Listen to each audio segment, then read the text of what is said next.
السلام علیکم ورحمۃ اللہ وبرکاتہ۔ الحمد للہ رب العالمین والعاقبۃ للمتقین والصلاة والسلام على اشرف الانبیاء والمرسلین نبینا محمد وعلى آلہ وصحبہ اجمعین وبعد۔ فعن انس بن مالک رضی اللہ تعالی عنہ قال: كنا بالمدينة فإذا أذن المؤذن لصلاة المغرب ابتدروا السواري فيركعون ركعتين حتى إن الرجل الغريب لا يدخل المسجد فيحسب أن الصلاة قد صليت من كثرة من يصليهما رواه مسلم۔ مسلم شریف کی ایک روایت ابھی آپ کے سامنے پڑھی گئی۔ حدیث کے راوی سیدنا انس بن مالک رضی اللہ تعالی عنہ نبی کریم صلی اللہ علیہ وسلم کے مشہور خادم بیان کرتے ہیں، کننا بالمدینہ، کہ ہم لوگ مدینہ میں تھے، یعنی یہ واقعہ مدنی زندگی کا ہے۔ فَإِذَا أَذَّنَ الْمُؤَذِّنُ لِصَلَاةِ الْمَغْرِبِ، جب مؤذن مغرب کی نماز کے لیے اذان دیتا تھا، ابتدروا السواری، صحابہ کرام اذان سنتے ہی، مغرب کی اذان ہونے کے بعد اذان ہوتے ہی مسجد میں جو ستون اور کھمبے تھے اس کی طرف لپکتے تھے، جلد بازی کرتے تھے۔ فَيَرْكَعُونَ رَكَعَتَيْنِ، جلد بازی اس لیے کرتے تھے، ستور کے پاس اس لیے پہنچتے تھے کہ وہاں پر 2 رکعت نماز ادا کرتے تھے۔ فَيَرْكَعُونَ رَكَعَتَيْنِ، وہاں پر صحابہ کرام دو رکعت نماز پڑھتے تھے، مغرب کی جماعت سے پہلے 2 رکعت سنت ادا کرتے تھے۔ صحابہ کرام کی اتنی تعداد اس سنت کی ادائیگی کرتی تھی کہ حتی ان الرجل الغریب لا يدخل المسجد فيحسب ان الصلاة قد صليت من كثرة من يصليهما، کہ اتنی کثرت سے صحابہ کرام اس 2 رکعات کو پڑھتے تھے کہ اگر کوئی مسجد نبوی میں نبی کریم صلی اللہ علیہ وسلم کی مسجد میں اجنبی آدمی داخل ہو جائے تو یہ سمجھے گا کہ جماعت ختم ہو چکی، یعنی اتنی کثرت سے صحابہ کرام اس سنت کو ادا کرتے تھے کہ ایسا محسوس ہوتا تھا کہ گویا کی جماعت ہو چکی ہے۔ یہ کون سی سنت ادا کر رہے ہیں؟ نماز کے بعد جماعت کے بعد کی 2 رکعت پڑھ، جبکہ معاملہ کیا تھا؟ صحابہ کرام مغرب کی فرض نماز سے پہلے اذان کے بعد 2 رکعت نماز پڑھتے تھے۔ اس سنت کو اکثر مسجدوں میں دیکھا جائے، یقینی معنوں میں تو بھلا دیا گیا۔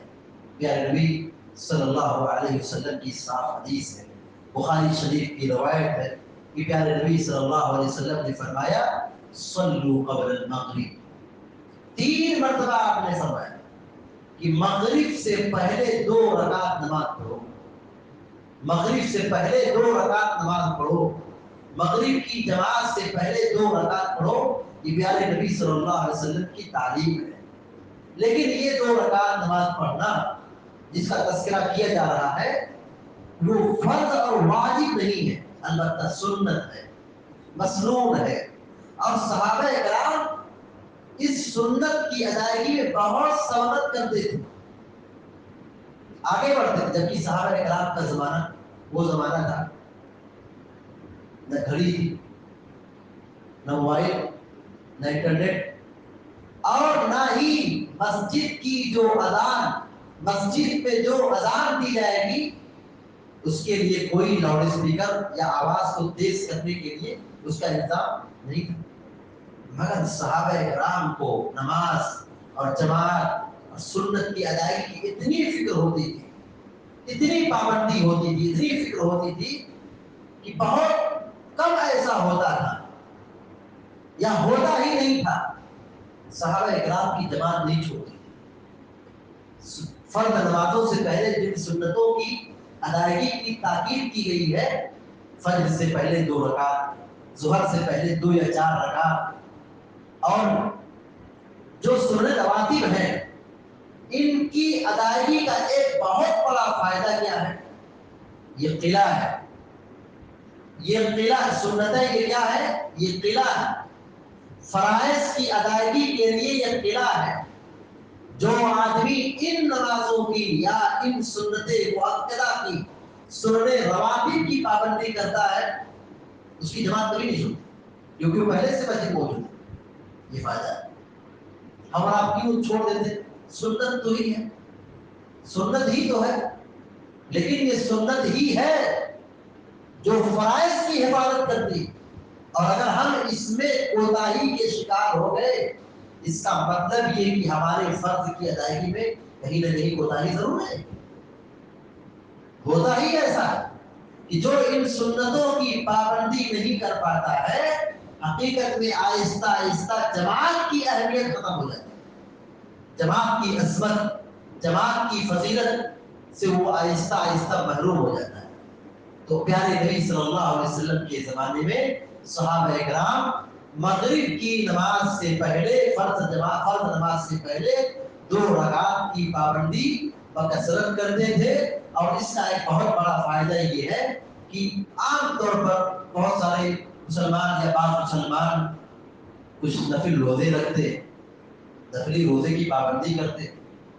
سوموار کا روزہ ہے، جمعرات کا روزہ ہے، ایام 20 کا روزہ ہے، یا شوال کے 6 روزے ہیں، یا اسی طریقے سے عرفہ اور عاشورہ کا روزہ ہے، یا عام طور پر جس کو نفلی روزہ ہے، جس کا روزہ چھوٹ گیا ہے، قضا کرنا ہے، تو ظاہر ہے اس کو افطار کے لیے کچھ وقت چاہیے، 2 منٹ 3 منٹ چاہیے. تو اس کا ایک بہت بڑا فائدہ یہ ہے کہ جو افطاری کرنا چاہتے ہیں ان کے لیے افطار کا ایک وقت بتا دیا گیا ہے کہ اذان ہو گئی فوراً جماعت نہیں کھڑی ہونی چاہیے، فوراً جماعت نہیں کھڑی ہونی چاہیے. نماز اور جماعت کے درمیان اور اذان کے درمیان گیپ ہونا چاہیے، کم از کم 2 رکعت نماز پڑھیں. یہ ضروری ہے. بہت ساری مسجدوں میں دیکھا جاتا ہے اور سچائی یہ ہے، بہت ساری مسجدوں کی حالت یہ ہے، ادھر اذان ہوئی اور ابھی مؤذن مائک نہیں چھوڑا ہے، ایک آدمی کھڑا ہے اقامت شروع کر دی. یہ سنت کی ناقدری، یہ سنت کی توہین ہے، یہ سنت کی مخالفت ہے. ضرورت ہے کہ اس سنت کو زندہ کیا جائے اور خاص طور سے مغرب کی اذان کے بعد فوراً جماعت کھڑی نہ کی جائے، بلکہ 2 رکعت نماز پڑھنے کا وقفہ اور موقع دیا جائے. صحابہ اکرام اس نماز کی پابندی کرتے تھے. دعا ہے رب العالمین سے اللہ تبارک و تعالی ہم سب کو سنن نوافل کی پابندی کی توفیق عطا فرمائے. آمین یا رب العالمین. اقول قولی ھذا واستغفر الله لي ولكم ولسائر المسلمين فاستغفروه انه غفور رحيم. وصلى الله على نبينا وسلم.